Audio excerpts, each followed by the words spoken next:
สบายดีตอนนี้ก็อยู่หน้าสนามบินเดินยนต์วัดไตรสากล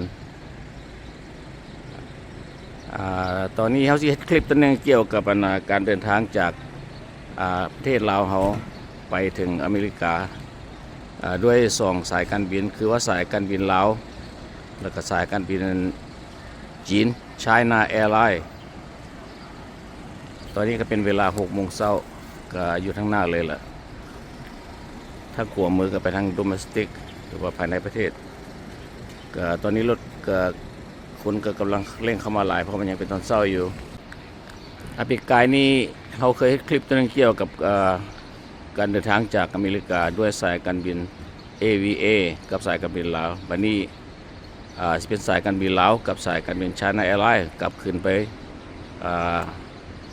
แล้วมันสิเป็นอะไรเนาะเพราะว่าแต่ละสายการบินมันก็คือกันเนาะการบริการแนวใดและเป็นไปมาอย่างใดต่อสายแดงตอนนี้สายการบินลาวก็กำลังเริ่มเช็คอินแล้ววันยนต์มันก็สิออก 7:55 จากเวียงจันทร์ไปกรุงเทพ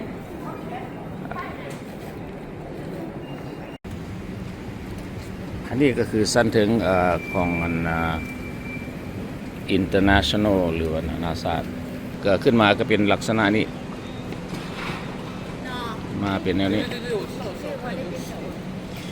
เพราะว่าตอนนี้เขากำลังสิไปแจ้งออกก็เลยถ่ายรอบๆเบิ่งให้พี่น้องเบิ่ง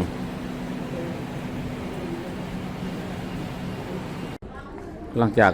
ผ่านด่านตม.เข้ามาเรียบร้อยแล้วก็สิขึ้นมาก็เส้นห้านคาแบบซูเวเนียร์ก็สิเป็นลักษณะนี้อันนี้มันสั้นที่2แล้วก็ของนานาชาติเข้ามาเป็นในนี้แล้วเด้อ ก็สิเห็นผู้โดยสารรอท่ากำลังรอท่าตอนนี้กำลังสิไปไทยตอนนี้นะ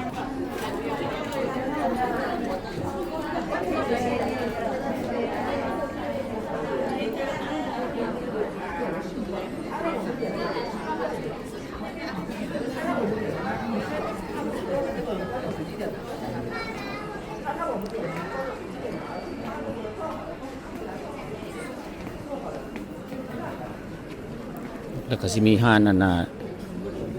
Dex Coffee อยู่หั่น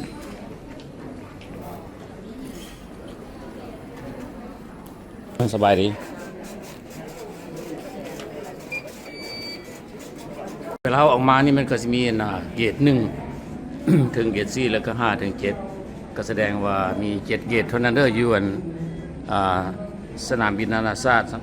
ของวัดไตรอันนี้สายการบินลาวแอร์ไลน์เราต้องได้มาขึ้นที่ทางนอกพี่ป่ะนี่ตัวเบอร์เขามานี่เป็นผู้สุดท้ายสมบูรณ์จักในเดซ่าเด้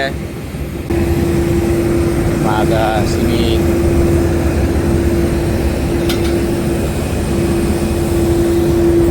ตัวนี้วะโอ้นี่เป็นคอมแพคเป็นยนต์ใหม่ตัวเนาะสิยนต์ใหม่ตัวเนาะอ๋ออันนี้เป็นยนต์ใหม่4909เด้อพอดีแล้วเขาสิไปรีวิวยนต์ใหม่ได้มาจากประเทศจีน4909สบายดีเก้าเดือนเด้อเก้าโอ้เก้าอีขอแบบเก้าอี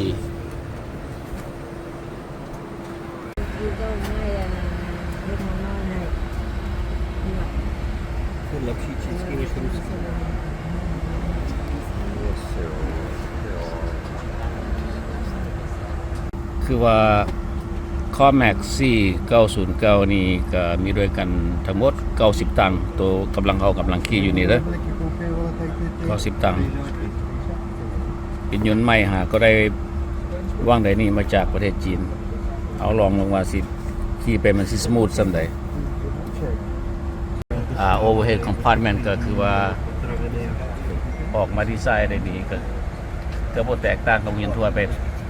ไปส่วนหลายเนาะก็คือว่าแล้วมันเป็นยังเป็นยนต์ใหม่อยู่มันเบิ่งอะไรก็คือว่าใครๆได้ทางไหนก็แต่งเป็นสีฟ้า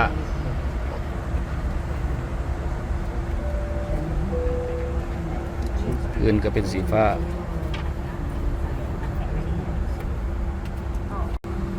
อันนี้ก็ แบบยนต์ทั่วๆไป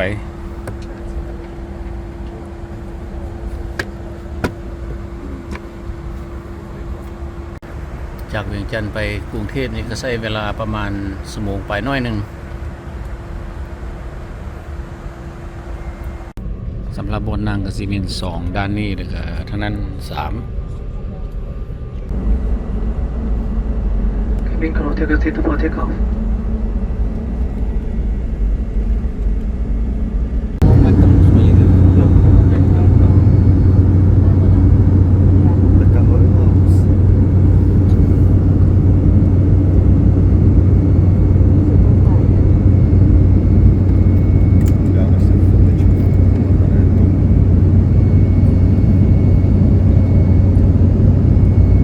นี่หาก็ออกจากสนามบินปะไตเขาก็เลยเห็นน้ำของอยู่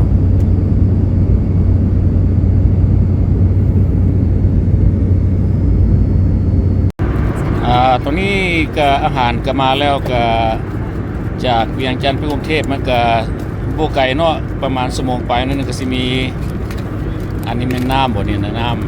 ำจูสบ่ก็มีน้องสายมันนะข้างนี้บ่เป็นจังซี่ออกกองเนาะสบายดีเด้อเพิ่นมายามจูสแล้วก็มีอันนี้ของห้องว่าแฮมเบอร์เกอร์น้อยบ่มียำซื่อๆเนาะก็ไอ้น้องสายเพิ่นมายามลาวก็มาได้สอนที่สิกลับเมืองแล้วตอนนี้ยนต์นั่นข้อแม็ก4909กำลังฮอดสนามบินสุวรรณภูมิเป็นที่เรียบร้อยแล้ววันนี้เขาสิไปสายการบิน China Airlines ลงมาปุ๊บก็จะได้ขี่รถบัสไปปนี้นะ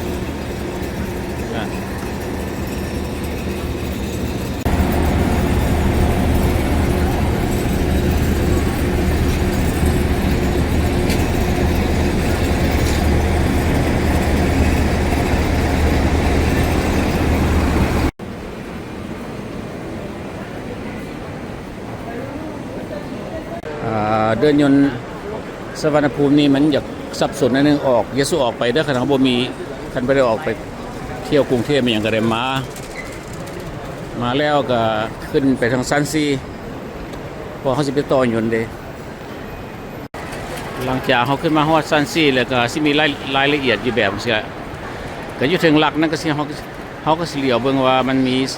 สายการบินใดๆเขาสำหรับมื้อนี้เขาสิไปสายการบิน China Airlines มันก็มี China Airlines อยู่คือทางถึงฮั่นเขาต้องไปมันถือบอลสั้นถึงสั้นซี่นี่มันสำหรับไปนานาชาติสั้นซี่อยู่ในสนามบินสุวรรณภูมินี่ก็เป็นแบบนี้วันนี้เขาก็ต้องได้ไปเช็คอินเอา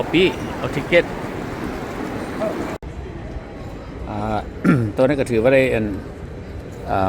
ทิเก็ตเรียบร้อยแล้วเนาะ boarding pass ตัวนึงก็ถือว่าจากแบงคอกหรือว่ากรุงเทพไปไทเปไต้หวัน1:25 ฮอตเกต E4 และหลังจากนั้นก็จะเป็นจากกันไทเปไปซีแอตเทิลก็ทิเก็ตตัวที่2นี่ก็มีแต่รอท่าเท่านั้นบัดนี้อยู่เดินยนต์นั่นสุวรรณภูมินี่คักเด้อบ่ต้องมีฝนปัดกวดอยู่เดินเนาะมันก็ไปยุ่งสิตลอดไปเองมันตามบ่ได้มันก็ถอยขึ้นเดี๋ยวนี้ทันสมัยหลายเดี๋ยวนี้บ่ต้องใส่คนทำความสะอาดได้เบิ่งพื้นงามจนเหลื่อมพัดไปอยู่ตลอด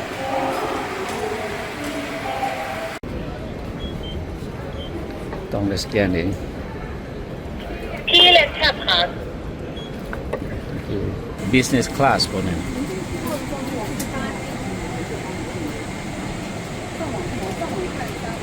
พวกนี้บ่นั่งกวางเด้อพวกนี้3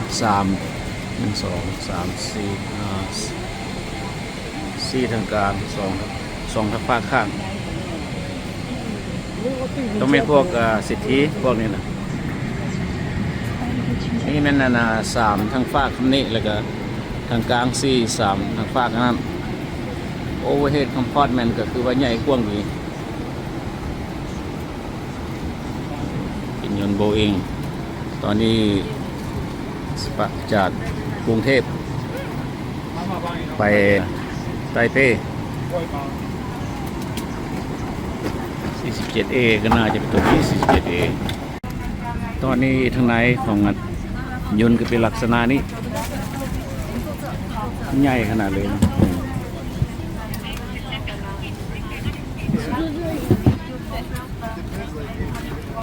อันนี้ก็คือBoeing 777 dash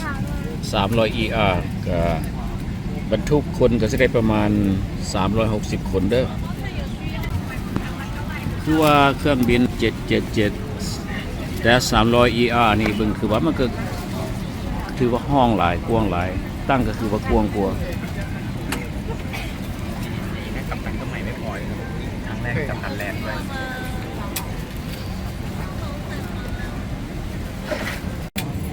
Boeing 777 300ER นี่ก็ถือว่าแต่ละตั้งก็มีทีวีอยู่นี่เนาะแต่ละตั้งทุกตั้งเลยมีทีวีสามารถเบิ่งหนังเบิ่งอย่างได้แล้วก็มีโต๊ะก็จะมีลักษณะแบบนี้โต๊ะนี้โต๊ะอาหาร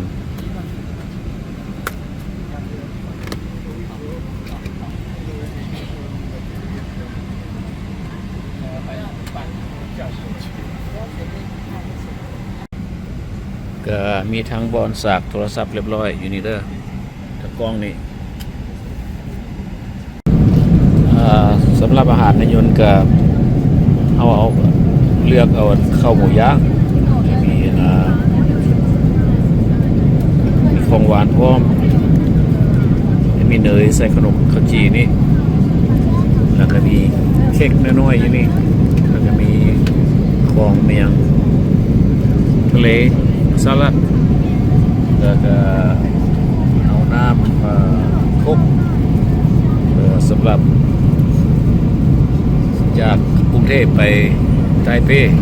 อาหารเที่ยงก็มีขนาดนี้ยนต์777นี้ER 300นี่เขามาห้องน้ำเขาจะเซตฝากั้นทางหลังไว้คือว่าเป็น privacy ดีแล้วในห้องน้ำนี้มันจะน้อยไปเนาะแต่ว่าน้อยแต่ว่ามีแวนแยงแล้วก็มีบอลล้างมืออยู่นี่เห็นเราแล้วก็มีอันล้างมือเจียร์ทอยเลทอยู่นี่แล้วก็มีแนวห้องทำความสะอาดพุชในเวลาถ่ายแล้วก็เจียร์ที่ตรงนี้ตัวนี้เป็นเวลานั่งทอยเลทเนี่ยมันจะใส่ตัวนี้เลยอันแล้วก็เป็นตัวนี้เป็นพุชตัวนี้ ตอนนี้เครื่องยนต์ Boeing 777 ER 300ก็พาเข้ามาถึงสนามบินเต้าหยวนไต้หวันเป็นที่เรียบร้อยแล้วก็ใช้เวลา3 ชั่วโมงกับ10 นาทีตอนนี้ก็เขากำไปโตยนต์บัดนี้นะไปเซียโตต้องได้ไปผ่านนั่นsecurity ก่อนที่เขาเห็นก็แบบนั้นแหละอันนี้มันจะงงนิดนึงเด้อเพราะ transfer counter ไม่ต้องไปเรามาบน transfer เลย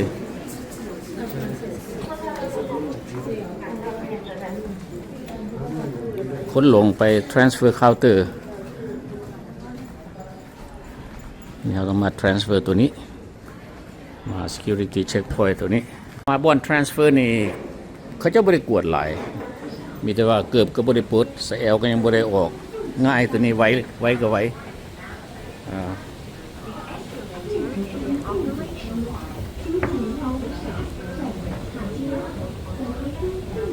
เขามีลาบทอกก็ได้เอาออกแล้วก็เป็นเรื่องปกติเนาะแต่ว่ามาเดินยนต์ตัวนี้รู้สึกว่าสะดวกสบายแล้วก็ไปง่ายว่าหลังจากเขาออกบอน security check มาเรียบร้อยแล้วเขาก็เบิ่งปียนต์เขาเนาะว่าเขาไปเยดใดคือว่าดีวันตัวนี้บ่ดีวันเขาก็ต้องเบิ่งว่าก็ดีวันอยู่นะก็ต้องไปพยายามเบิ่งดีๆเพราะว่า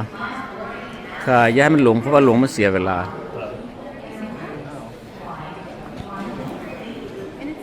ตรงนี้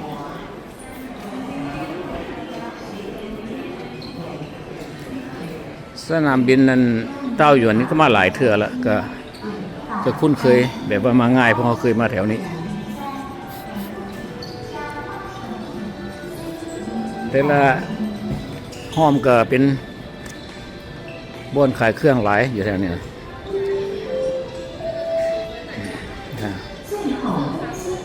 เราเห็นบอกD1 to D3 ไปง่ายตอนนี้ก็เตรียมจะขึ้นอยู่แล้วตอนนี้กันอีกประมาณ 2-3 นาทีก็จากไต้เป้ไปเซียโต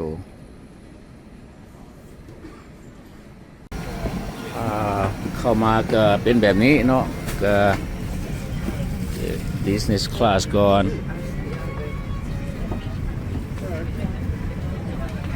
ก็ยนต์ China Airline นี่โอ้ทางกลางC3 แล้วก็3นักขอก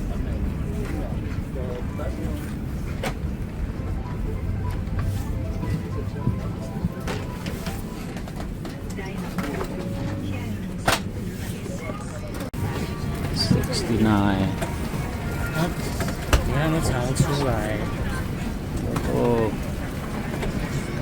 67 68 69 69G ตรงนี้นี่เป็น Airbus A350 900ก็ถือว่าตั้งกับทางกลางกับ3แล้วก็ทางขอบนั่นก็3แล้วก็ทางขอบวันนี้ก็3ก็ถือว่าพ่วงดีแล้วก็ข้างหลังก็สุดอยู่นี่ Overhead compartment ก็ถือว่าใหญ่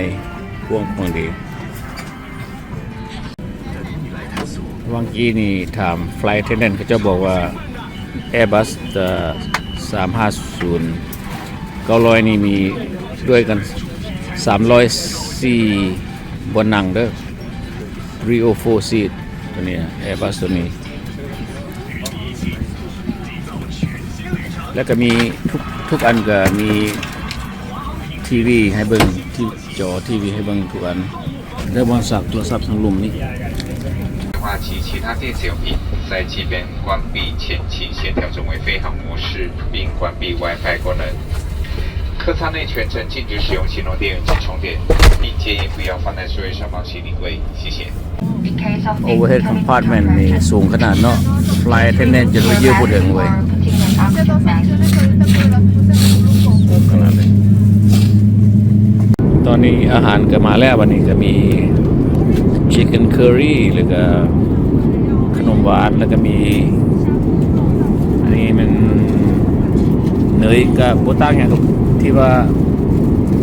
ตัวก้อนนั้นเนาะแบบอันนี้ก็คือว่าละอันนี้ก็เป็นขนมหวานนี่นะแต่น้ำกวดนึงสลัดพร้อมแล้วก็หมักไม้จองนี่ก็สำหรับไว้ใส่น้ำซาหรือกาแฟหลังจากกินข้าวแล้วซ่อมกับมีดเล็กเลยดินะอย่างนี้แล้วก็ไม่จิ้มแค่พร้อมคล้ายๆกับตัวยนต์ที่มาจากกรุงเทพมาไต้หวันว่า China Airline มันก็เสิร์ฟแนวเดียวกันเนาะคือว่า Airbus 350 900นี่ก็แสดงว่าตัวมันกว้างแล้วก็เพดานมันสูงเนาะแต่ว่าห้องน้ำอยากหน่อยแต่ว่าเวลาคนใส่ห้องน้ำมันบ่อยากทันบ่อยากหลายสมเทียบกับอัน777ER 300นั่นคือว่ายาวกว่าแล้วมันก็ห้องน้ำมันหลายกว่าก็เฮาได้เห็นนั่นล่ะคนกำลังรอท่าเข้าห้องน้ำอยู่มัน แบบว่ามันบ่เพียงพอกับความต้องการตอนนี้เอากันสุดอยู่ทางห่างเลยเนาะถ่ายภาพให้เบิ่งว่าทางไหนของอันยนต์ Airbus 350 900นี่น้อยใหญ่ส่ำใด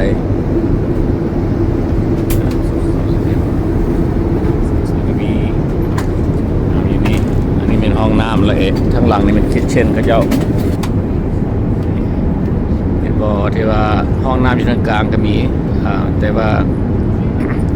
ก็รู้สึกว่าห้องน้ำอย่างน้อยถ้าว่าไฟสีแดงคนใส่แล้วไฟสีเขียวนะหมายความว่าวันมีคนเข้า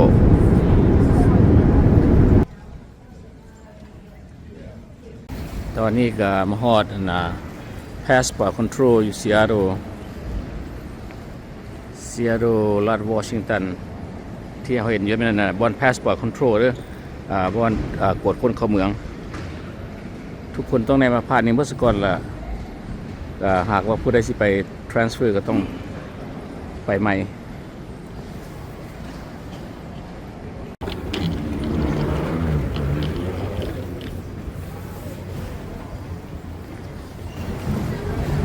นี่เป็นบอลทับเครื่อง Seattle International สำหรับเขาซื้อปียนต์มานี่ก็เป็นวันเวย์จากเวียงจันทร์มาถึงSeattle รัฐวอชิงตัน$680เนาะเป็นวันเวย์ชั่วโมงบินก็สิประมาณ14ชั่วโมงนี่แหละแล้วก็เลโอเวอร์อยู่กรุงเทพ5ชั่วโมงแล้วก็เลโอเวอร์อยู่ไต้หวัน5ชั่วโมงที่ว่าทางหลังเฮาหันแม่นนั่นบ่อนนั้นsecurity check หรือว่า passport control ที่ว่าผู้ใดมาฮอดแล้วต้องได้ให้เจ้าหน้าที่เขาจะกวดแล้วจึงออกมาก่อนสิออกไปก็บ่มีหยังยุ่งยากเนาะก็เจ้าหน้าที่กวดคนเข้าเมืองก็เขาเจ้าก็บ่ได้ถามเบิ่งพาสปอร์ตซ้ำมีแต่ว่าเขาเจ้าแยกว่าผู้ใดเป็นสัญชาติผู้ใดบ่เป็นสัญชาติแล้วก็ย่างเข้ามาตามซ่องหันแล้วก็เข้าไปแล้วก็เจ้าหน้าที่ก็ถ่ายรูปแล้วก็ถามว่ามีกระเป๋าหยังมาได้ก็ว่า